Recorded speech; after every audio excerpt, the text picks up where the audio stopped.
রাজা মশাই, আপনার দাঁত কই? তাই তো, আমার দাঁত কই? হাই হাই হাই, আমার কি সর্বনাশ হলো গো, আমার দাঁত কি হলো গো?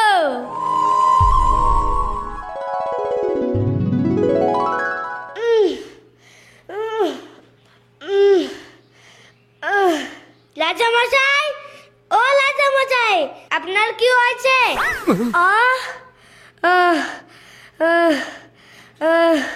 রাজা মশাই, আপনি স্বপ্ন দেখছেন? হ্যাঁ, আমি স্বপ্ন দেখছিলাম। রাজা মশাই, আপনি স্বপ্নে কি দেখছিলেন? আমি স্বপ্নে দেখছি আমার একটাও দাঁত নাই। যা দেখি সন্ন্যাসী ডেকে লিয়াই। এই স্বপ্নের মানে কি আমাকে জানতে হবে। ঠিক আছে রাজা মশাই, আমি ডাকছি।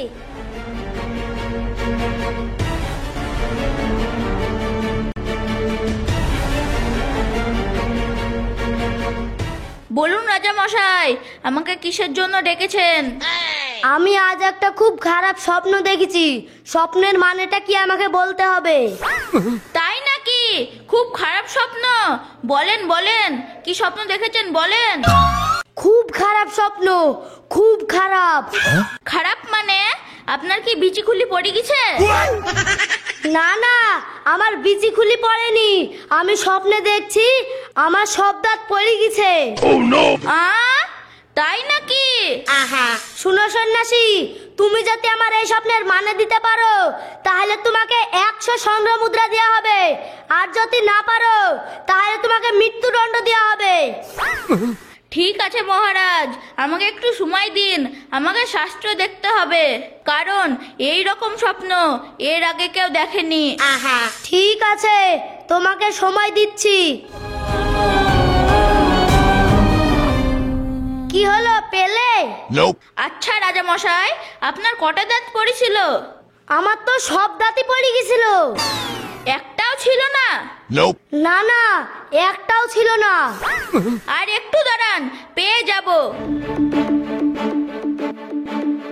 রাজা মশাই, পেয়ে গেছি। তাই নাকি? বলো বলো, আমার এই স্বপ্নের মানে কি বলো।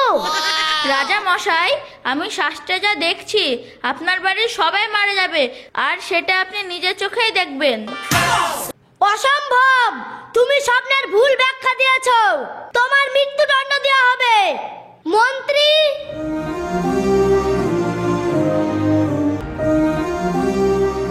বলেন রাজা মশাই, আমাকে ডেকেছেন কেন?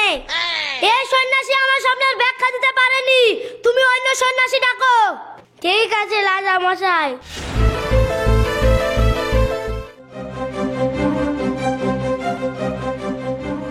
বলুন রাজা মশাই, আমাকে কেন ডেকেছেন?